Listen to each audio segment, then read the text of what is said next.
Hoy voy a hablar sobre el agotamiento de los suelos. Comencemos con la definición.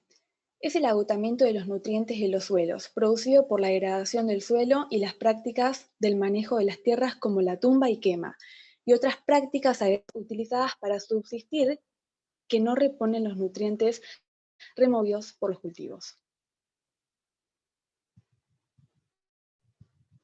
Agotamiento de los suelos. El agotamiento del suelo ocurre cuando las tierras se manejan mal, no pueden soportar los cultivos u otro tipo de plantas. Este agotamiento tiene una serie de consecuencias más allá de la limitada producción de los alimentos. Aumenta también el riesgo de erosión del suelo. En este sentido, un manejo bueno del suelo, rotando cultivos, aplicando fertilizante y unos métodos de irrigación adecuados ayudan a disminuir el potencial para el agotamiento. Causas: la erosión, la contaminación, la desertificación, la urbanización y la compactación. La presión ejercida por la producción agropecuaria sobre el recurso suelo ha conducido a procesos de degradación como la erosión, la desertificación, la contaminación, la compactación, la acidación, la salinización, la urbanización y la pérdida de la fertilidad. Bien, ahora veamos la definición.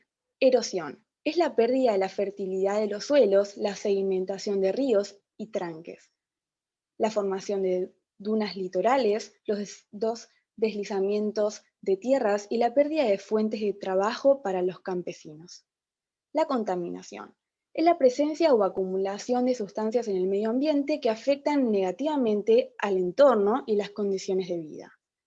La desertificación: es la degradación de las tierras en zonas áridas, semiáridas y subhúmedas, secas resultante de diversos factores, tales como las variaciones climáticas y las actividades humanas. La urbanización: es el conjunto de viviendas situadas generalmente en un antiguo medio rural junto a otras poblaciones. Y por último, vamos a hablar de la compactación, que es el proceso por el cual un esfuerzo aplicado a un suelo causa densificación a medida que el aire se desplaza de los poros entre los granos del suelo.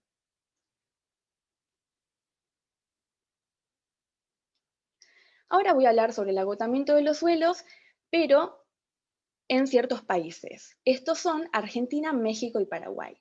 En Argentina, México y Paraguay, más de la mitad del territorio sufre problemas vinculados a la degradación y desertificación. Pero en Bolivia, Chile, Ecuador y Perú, se estima que entre 27 y 43% del territorio sufre problemas de desertificación. Argentina y el agotamiento de suelos. Argentina es un país que desarrolla la actividad ganadera agrícola. El suelo es la base de esta actividad, que constituye en uno de los sectores productivos más importantes de la economía nacional.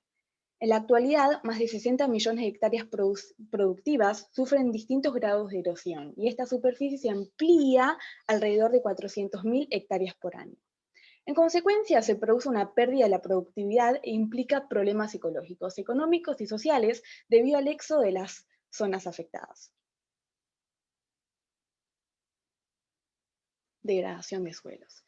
En el país, el proceso de degradación afecta principalmente a zonas con agricultura permanente o con rotaciones con fases agrícolas prolongadas. Son ejemplos de las regiones afectadas por degradación física: amplias áreas de la Pampa ondulada, parte de Buenos Aires, sur de Santa Fe y sudeste de Córdoba, por la agricultura continuada y la región chaqueña y pampeana. ¿Cómo es el proceso del agotamiento del suelo? Bien, este proceso comienza con la degradación acelerada, sigue con la salinidad del suelo, aumenta la densidad aparente, luego la pérdida de nutrientes y por último el sellado y la urbanización. Ahora les voy a hablar sobre la desertificación. La desertificación es la degradación de las tierras de zonas áridas, semiáridas y subhúmedas secas resultante de diversos factores, tales como las variaciones climáticas y las actividades humanas.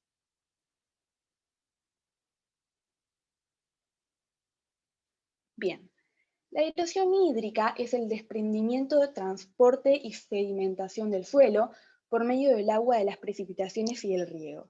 Su impacto afecta el valor del propio campo, generando pérdidas graves de productividad y ocasionando altísimos costos económicos y sociales. Ahora les voy a hablar sobre las consecuencias del agotamiento de los suelos. Algunas de ellas son la pérdida de nutrientes, la modificación de las propiedades físico-químicas, la pérdida de la capacidad productiva de los suelos y de servicios ecológicos. Y por último, en estos ejemplos que les di, está la dificultad del desarrollo económico. Bien, en esta diapositiva voy a hablarles sobre el agotamiento de los suelos, pero ustedes van a poder observar tocando la imagen un video. Sigamos con la siguiente. Bien, ahora les voy a hablar sobre las soluciones que les podemos proponer sobre el agotamiento del suelo, cómo podemos evitarlo o simplemente achicarlo. Bien, está la reforestación, reducir el uso de fertilizantes y pesticidas, disminuir la urbanización, evitar la creación de parques industriales, basureros municipales, zonas urbanas muy pobladas y los depósitos químicos, combustibles y aceites. Y por último, disminuir la contaminación. Pero esto no queda acá. En la siguiente diapositiva sigo con soluciones que podemos llegar a realizar. Una de ellas es tener un manejo adecuado de los residuos, crear una adecuada plantación de los centros poblados, crear estudios sobre un mejor manejo de la agropecuario basado en la vegetación, flora, fauna, etc. Y por último, demandar cualquier uso inapropiado y excesivo que esté afectando al suelo. Una mejor manera de cultivar que podemos observar en esta diapositiva son 6. Y les voy a decir los nombres. El cultivo en fajas, las barreras contra el viento, el cultivo en terrazas, cultivos en contorno, no hacer siembra directa y los cultivos de cobertura. Bien. Y por último, bueno, se pueden observar las bibliografías utilizadas en la última diapositiva, donde pueden ver de dónde saqué la información. Muchas gracias por escucharme.